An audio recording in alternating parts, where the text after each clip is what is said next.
और शुरुआत आज की बड़ी खबर के साथ, महत्वपूर्ण खबर के साथ। दक्षिण भारत की यात्रा के आखिरी पड़ाव में प्रधानमंत्री नरेंद्र मोदी केरल के त्रिशूर पहुंचे। प्रधानमंत्री मोदी ने यहां लाखों की तादाद में मौजूद महिलाओं की एक सभा को संबोधित किया और केरल के विकास में महिलाओं के योगदान की चर्चा की। पीएम मोदी ने इस दौरान इंडी गठबंधन पर भी जमकर निशाना साधा। उन्होंने लेफ्ट और कांग्रेस पर केरल में करप्शन, क्राइम और परिवारवाद को बढ़ावा देने का आरोप लगाया।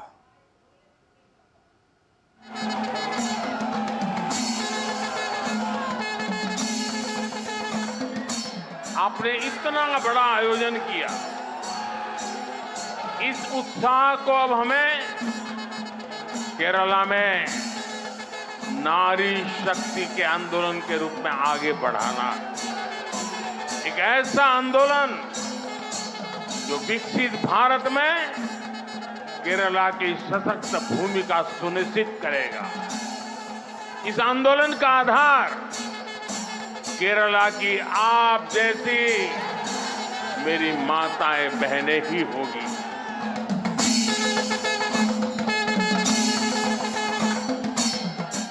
दक्षिण राज्य केरल के त्रिशूर में जन का उभार अपने चरम पर था।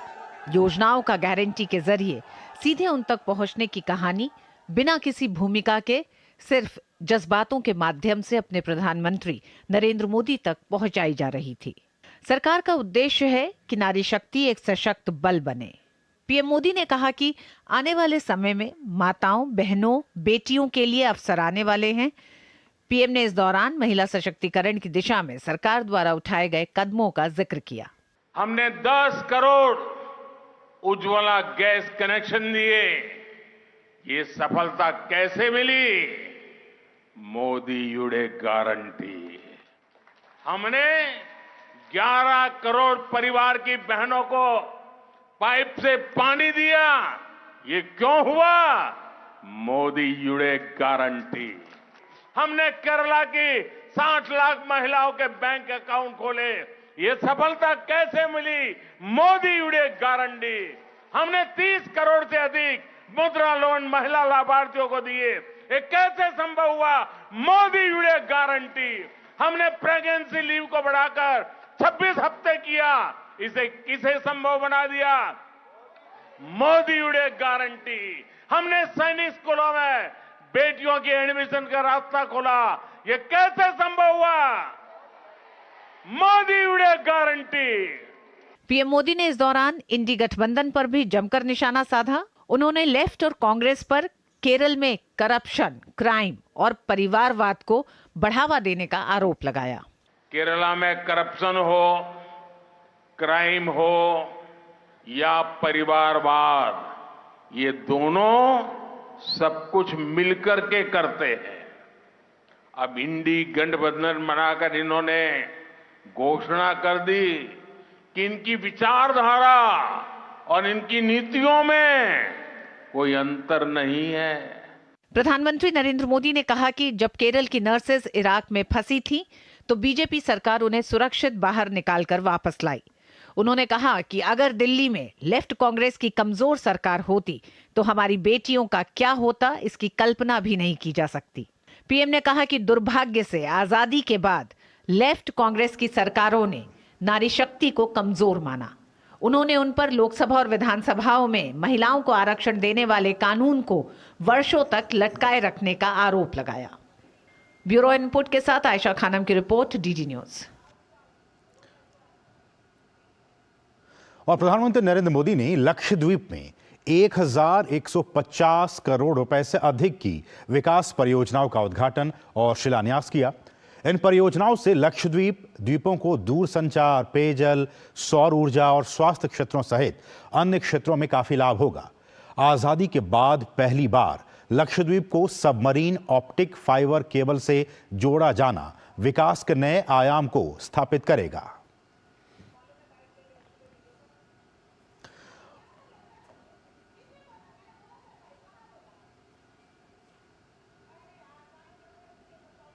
साल 2020 में आपको मैंने गारंटी दी थी कि 1000 दिन में आपको तेज इंटरनेट की सुविधा पहुंच जाएगी। आज Kochi Lakshadweep submarine optical fibre project का लोकार्पण हो गया है। अब लक्षद्वीप में भी 100 गुना अधिक स्पीड से इंटरनेट चल पाएगा। और प्रधानमंत्री नरेंद्र मोदी ने सरकार की विभिन्न परियोजनाओं के लाभार्थी जो हैं उनके साथ उन्होंने संवाद किया।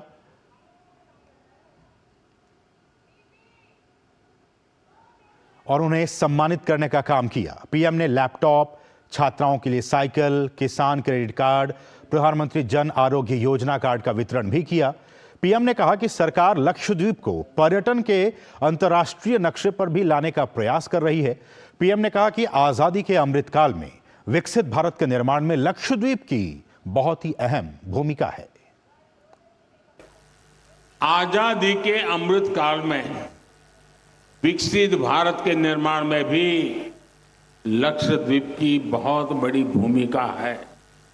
भारत सरकार लक्षद्वीप को इंटरनेशनल टूरिज्म मैप पर प्रमुखता से लाने का प्रयास कर रही है। हाल में ही जो G20 की एक मीटिंग यहां हुई है, उससे लक्षद्वीप को अंतर्राष्ट्रीय पहचान मिली है। स्वदेश दर्शन योजना के तहत लक्षद्वीप के लिए डेस्टिनेशन स्पेसिफिक मास्टर प्लान बनाया जा रहा है। अब तो लक्षद्वीप के पास 2 ब्लू फ्लैग बीचेज है। आपकी समझ के लिए और आपकी जानकारी के लिए हमें ऐसा लगा कि ये बातें आप तक आपकी जानकारी के लिए पहुंचाना ज़रूरी है कि जिस बात का जिक्र प्रधानमंत्री ने किया और जिसका फ़ायदा जो तोहफा लक्षद्वीप को मिला है, Kochi Lakshadweep submarine optical fibre, ये है क्या दरअसल, किस तरह से ये जो सबमरीन ऑप्टिकल फाइबर है, हम उसकी जानकारी आपको दे दें। कुछ जानकारी आपकी समझ के लिए, आपकी जानकारी के लिए प्रधानमंत्री ने, जैसे हमने आपको बताया कि प्रधानमंत्री ने आज इसका उद्घाटन किया है, Kochi Lakshadweep submarine optical fibre. एक एक हम आपको बता रहे हैं किस तरह से ये होता क्या है। अब लक्षद्वीप में इंटरनेट जो है वो 100 गुना अधिक गति से अब वहां के लोगों को उपलब्ध हो पाएगा। द्वीप जितने भी हैं वहां पे, उनमें इंटरनेट की गति फिलहाल जो है वो 1.7 गीगाबाइट पर सेकेंड है।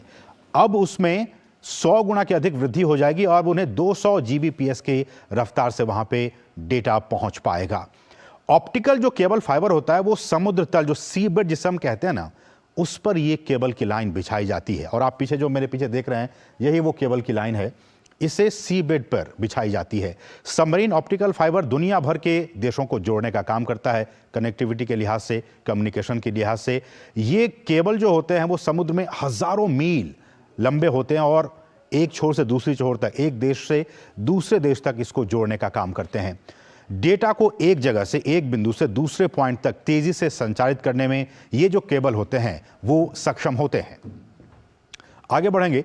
केबल को एक विशेष जहाज होता है और उसी जहाज के जरिए इन केबल को सी बेड पर, बहुत ही नीचे, उस पर बिछाया जाता है। ये बहुत ही कॉम्प्लिकेटेड ये सारा प्रोसेस होता है।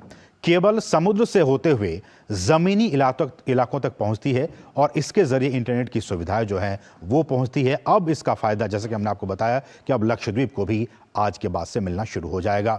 समुद्र के नीचे के इस केबल सिस्टम की शुरुआत सबसे पहले, ये आज नहीं, 1850 में इसकी शुरुआत हो गई थी और तब ये काम जो है वो टेलीग्राम ट्रैफिक के लिए किया गया था। हम जानते हैं कि टेलीग्राम अब अतीत की बातें हो गई हैं, उस जमाने में टेलीग्राम के लिए किया गया था। आंकड़ों के मुताबिक देखिए, आज पूरी दुनिया में 552 से भी अधिक सबमरीन केबल सर्विस हैं जो कि सी बेड पर बिछे हुए हैं। समुद्र के भीतर इंटरनेट और डेटा केबल का एक पूरा जाल है जिसके जरिए तमाम देश एक दूसरे से जुड़े हुए हैं इंटरनेट के जरिए। और इसमें यह भी होता है कि पुराने जो केबल्स हैं उसको हटाया भी जाता है समय समय पर, और जो नए केबल्स हैं, जो नए सिस्टम हैं, उनको जोड़ा भी जाता है। तो ये प्रोसेस चलता रहता है। सबमरीन केबल सिस्टम का काम जो है वो बहुत महंगा है और बहुत पेचीदा भी होता है, क्योंकि समुद्र के बहुत नीचे होता है, तो वहाँ तक बिछाना, उसमें किसी तरह का अगर मरम्मत का काम हो तो वो करना, ये बहुत ही पेचीदा काम होता है। समुद्र में केबल बिछाने के लिए समुद्र और महासागरों की एक पूरी मैपिंग करना भी ज़रूरी होता है। मैपिंग करने के बाद ये नहीं कि आपने कहीं गया और आपने केबल की लेइंग कर दी। एक सर्वे के बाद ही एक रास्ता तय होता है और उसी रास्ते पर इस केबल को बिछाया जाता है, सबमरीन ऑप्टिकल फाइबर केबल को। आजकल जो है वो फाइबर ऑप्टिक टेक्नोलॉजी से बहुत ही आसान हो गया है, लेकिन है बहुत पेचीदा। उसको इस केबल को बिछाया जाने का काम किया जाता है। ये ग्लास फाइबर्स होते हैं जिसमें बिजली की गति से इंफॉर्मेशन जो है बहुत ही फास्ट तरीके से उसका संचार होता है। ग्लास फाइबर को लपेटा जाता है एक प्लास्टिक के कवर में, आप देख सकते हैं हमारे पीछे, यही वो ऑप्टिकल फाइबर है समुद्र के नीचे सी बेड पर। तो ये इसका आज उपहार मिला है। मुझे लगा कि और हमें लगा कि हम आपको इस बात की जानकारी दे दें कि ये सबमरीन ऑप्टिकल फाइबर होता क्या है। लेकिन आज और कल, बीते कल में जिस तरह से, चाहे वो तमिलनाडु की बात हो, केरल की बात हो, लक्षद्वीप की बात हो, जिस तरह से सरकार की प्राथमिकता है कि जो विकास है, जो डेवलपमेंट है, वो न सिर्फ भूभाग में बल्कि अंतिम छोर तक जो हमारे लोग हैं उन तक पहुंचे। इसी पर आज हमारा विशेष है कि सरकार की प्राथमिकता अंतिम छोर तक हो विकास। आज हम इसी पे चर्चा करने वाले हैं कि सुदूर दूर तक, द्वीप तक भी, जैसा कि हमने कहा कि कैसे विकास की जो रोशनी है वो वहां तक पहुंचे। इस पर आज हम विशेष बातचीत करने वाले हैं और प्रधानमंत्री ने इस बात का जिक्र भी किया कि हमारी कोशिश है कि हम तमाम उन लोगों तक पहुंचे जो दूर सुदूर में रहते हैं। और आज हमारा जो विशेष है वो यही है कि सरकार की प्राथमिकता अंतिम छोर तक हो विकास। और इस बहुत ही महत्वपूर्ण विषय पर बातचीत करने के लिए एक बहुत ही खास मेहमान हमारे साथ इस वक्त जुड़ चुके हैं। टीवी स्क्रीन पर आप देख सकते हैं प्रफुल्ल केतकर जी हैं, जो कि वरिष्ठ पत्रकार हैं। प्रफुल्ल जी, बहुत बहुत स्वागत है हमारे इस खास कार्यक्रम में। और प्रफुल्ल जी, जैसा कि प्रधानमंत्री ने कहा अपने संबोधन में, लक्षद्वीप में भी, केरल में भी और कल तमिलनाडु में भी, कि समाज के अंतिम पंक्ति तक और दूर सुदूर द्वीप तक भी जो निवासी हमारे हैं, जो लोग हैं, उन तक विकास की रोशनी पहुंचे, ये सरकार की प्रतिबद्धता है। और बीते 10 वर्षों में तमाम योजनाओं के जरिए सरकार पहुंचने की भी कोशिश की है। आपकी पहली प्रतिक्रिया इस पर? जी, जैसे कि हमने देखा कल तमिलनाडु में भी, आज फिर लक्षद्वीप में, केरल में खास करके महिला सम्मेलन में, तमिलनाडु में युवाओं के सामने, और फिर लक्षद्वीप जैसे सुदूर स्थान पर जहां पे सामान्यतः एक परंपरा बन गई थी कि जैसे केवल एक टूरिस्ट डेस्टिनेशन के नाते वहां पे बड़े कोई व्यक्ति पहुंच जाते थे।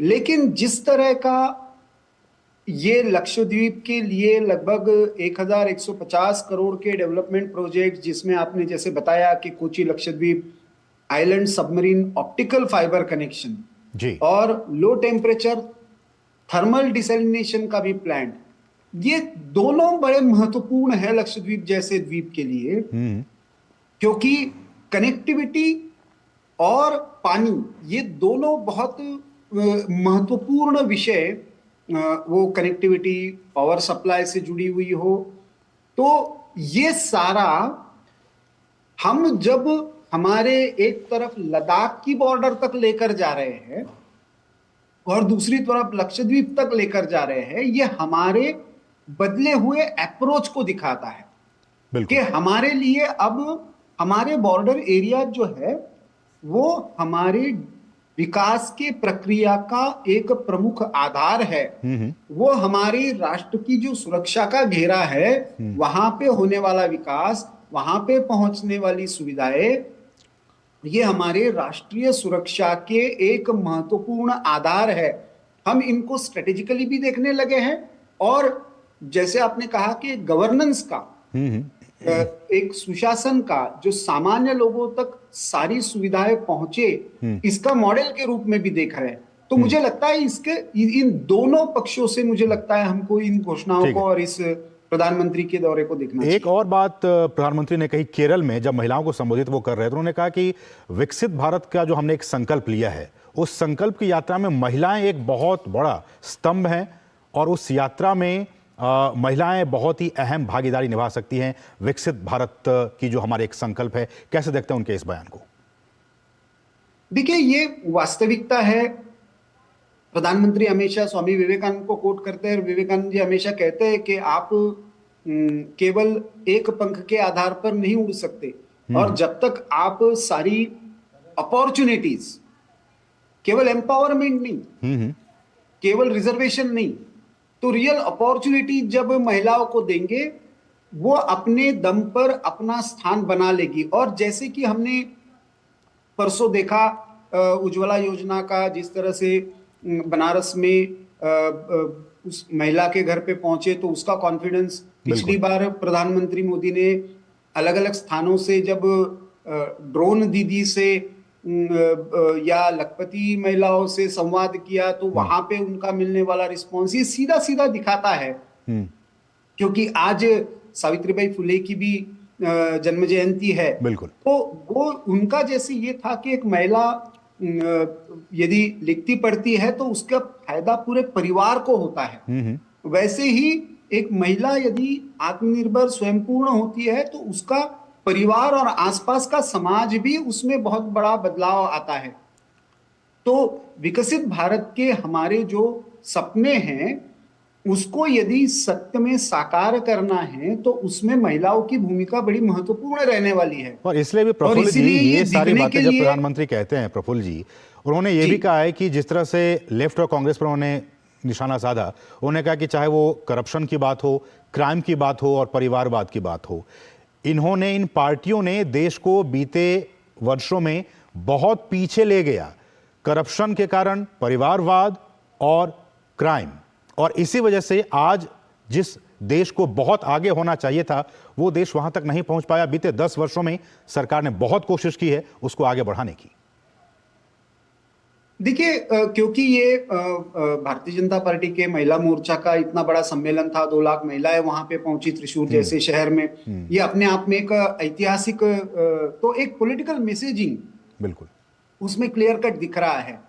बार बार प्रधानमंत्री जी परिवारवाद, भ्रष्टाचार, तुष्टीकरण और विकास के प्रमुख मानकों को दुर्लक्षित करना अपने व्यक्तिगत या पार्टी के स्वार्थ के लिए, तो इसके एक, मुझे लगता है तमिलनाडु का चाहे मॉडल हो, चाहे ये एलडीएफ और यूडीएफ की एक आपस में मिली भगत हो केरल में, ये इसके जीते जागते उदाहरण हैं। तो हम बार बार देखते हैं कि जब प्रधानमंत्री मोदी कभी भी दक्षिण के राज्यों का अपना कोई कार्यक्रम बनाते हैं तो एक पॉलिटिकल नैरेटिव चलाने का प्रयास किया जाता है। दक्षिण के साथ भेद का भी एक नैरेटिव खड़ा करने का प्रयास करते हैं। प्रधानमंत्री जी ने तमिलनाडु में, आज केरल में जो भी लक्षद्वीप में घोषणाएं की और जिन विकास कार्यों की सौगात दी है, उससे एक स्पष्ट होता है कि विकास का विचार जब तक राजनीतिक जो केवल अपने हित है, हमारी पार्टी वहां पे सत्ता में है या नहीं है, एक देश के प्रधानमंत्री होने के नाते तो ये उनका दायित्व भी है, उनकी जिम्मेदारी भी है। वो देश के प्रधानमंत्री है, वो सिर्फ उत्तर भारत के प्रधानमंत्री नहीं है। वो जाएंगे, बिल्कुल जाएंगे, जरूर जाएंगे और विकास की सौगातें देंगे, यही वो कर रहे हैं। बिल्कुल नहीं, मैं वही कह रहा हूं। लेकिन देखिए, पहले ये नैरेटिव इसलिए चलते थे क्योंकि रेल मंत्री बनता था तो वो सबसे पहले ये सोचता था मेरे स्टेट में क्या रेल का नई रेल की घोषणाएं होगी। पहली बार मैंने मेरे इतने 20-22 वर्षों के इसमें पहली बार किसी सरकार में ये सुना है कि नहीं, रेलवे तो पूरे भारत की है, जो रेलवे की योजनाएं बनेगी सारे भारत के लिए बनेगी और जो पिछड़े हैं उसके लिए ज्यादा बनेगी। तो कहीं पे भी किसी एक स्पेसिफिक स्टेट के लिए, किसी एक स्पेसिफिक रीजन के लिए, उसके पॉलिटिकल कंसिडरेशंस पर, तो मेरा मुद्दा केवल इतना ही था कि विकास की सही अवधारणा में जब तक हम सारे, खास करके हमारे पूर्व के क्षेत्रों को, क्योंकि बहुत बड़ा कोयला है, बहुत सारे खनिज संसाधन हैं, वो दक्षिण के राज्यों को पूरब के राज्यों से जाते हैं। तो ये जो हमको एक हमारी समझ ठीक करने की आवश्यकता है कि हमारी सुरक्षा और हमारा विकास ये हमारा संतुलित भी होना चाहिए, सामूहिक भी होना चाहिए। बिल्कुल बिल्कुल। इसलिए बार बार ये उत्तर वर्सेस दक्षिण, पूर्वोत्तर ये सब को अलग व्यर्थ से की बातें हो देखना, जाती हैं। बिल्कुल इस बिल्कुल। मानसिकता से निकल कर मुझे लगता है ये भी एक पॉलिटिकल मैसेज आज की प्रधानमंत्री के आज कल के और आज के इन सारे कार्यक्रमों से हमको बिल्कुल मिला है। बिल्कुल। समय इतना ही है। प्रफुल्ल सर, बहुत बहुत शुक्रिया हमारे साथ जुड़ने के लिए और बहुत ही महत्वपूर्ण जी। विषय पर बातचीत करने के लिए। बहुत बहुत शुक्रिया आपका, प्रफुल्ल केतकर, वरिष्ठ पत्रकार। बढ़ेंगे आगे।